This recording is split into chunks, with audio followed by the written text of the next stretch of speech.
Hola, vamos a preparar palomitas de microondas en estufa. Sacamos del empaque las palomitas ayudándonos de una palita o cuchara.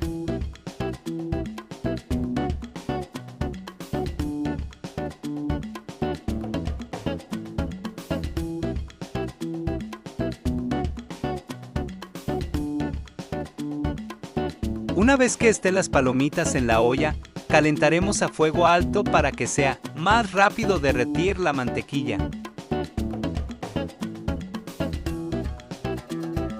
Cuando comiencen a explotar las palomitas, bajamos a fuego medio y la agitamos constantemente.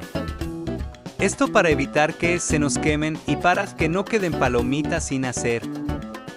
Quedaron perfectas.